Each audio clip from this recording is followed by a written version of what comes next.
does Senator Manchin, or is he more concerned about his corporate donors? Democratic Congresswoman Katie Porter slammed fellow Democrat Joe Manchin and speculated as to why he is against the $3.5 trillion budget bill. Now, this is a bill that invests into climate change, universal pre-K, paid leave, Medicare expansion, including dental, vision, hearing, among other investments. But here you are seeing, as I'll talk about after the clip as well, you're seeing Democrats becoming a lot more willing to call out their own. And I love seeing this. So here's Katie Porter on MSNBC. Now, with regard to Senator Manchin and others who want to talk about the price tag for this, let me be clear. You are a business person. You get it. You can do math. If something costs A, then you have two options. You can negotiate down from A, or you can find the money. We have revenue options on the table. There are a huge number of corporations that pay zero taxes. And by making savvy revenue choices, for example, using a real corporate profit approach to dealing with those corporations that pay zero, we could generate $700 billion. If we use the corporate minimum tax approach, we're going to generate $40 billion. Right there, Senator Manchin, right there, anyone who's worried about spending, we can generate the revenue so that this isn't about $3.5 trillion in spending. It's not even now about $3.5 trillion in spending because we're going to generate the revenue to pay for these things. I have the will to do it. The question is, does Senator Manchin, or is he more concerned about his corporate donors, including large corporations, the oil and gas industry, the big pharmaceutical industry, and others who are getting away with paying nothing under our current tax system? All right. Now, I do have one more clip coming up of somebody else that you may be a little surprised to see pushing the passage, the idea of passing this budget bill. But before I get to that, Katie Porter, of course, fantastic here. Seeing progressive Democrats become more willing to call out fellow Democrats, the corporate tools in their party, this is something that was unheard of, unseen just 4 years ago. But it's now the norm when it comes to people like Katie Porter. I'll show you some others here. Rashida Tlaib, in response to Jim Clyburn saying that, he can negotiate down $3.5 trillion. Rashida Tlaib replies saying, no, $3.5 trillion is the floor. This from Ilhan Omar is great as well. So Mehdi Hassan tweeted out a clip about Joe Manchin in January calling up or discussing how he'd be open to $4 trillion. Now, all of a sudden, he doesn't support that. But Ilhan Omar here replying saying, maybe his weekly huddles with Exxon might explain his change of heart.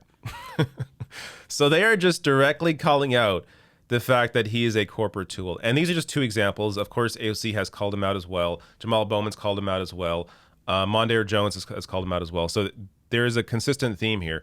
And I'm not sure, I'm not sure what their ultimate goal is here, because you can call the guy out a million times. He's not really going to change what he's doing. But it's important to create the groundswell, the pressure from Democratic voters that are ones that just watch cable news, that haven't in the past normally seen these sorts of criticisms of Democrats coming from fellow Democrats. So to build that pressure within the media by talking to these more diehard Democratic voters and having them develop this hate for Joe Manchin can become a very powerful tool. So this fight, of course, over this will continue going on. But there's one more clip I want to show you. So this sort of discussion around Manchin is apparently appearing to even have an impact on leadership in the Democratic Party. So here is Joe Biden's chief of staff, Ron Klain, on CNN this week discussing Bernie's budget bill. This package adds nothing to the debt. Nothing to the debt. It is fully paid for by raising taxes on wealthy people. We've had people become billionaires during the pandemic. They should pay their fair share of taxes. We've had 55 big corporations pay nothing in taxes, though they have record profits.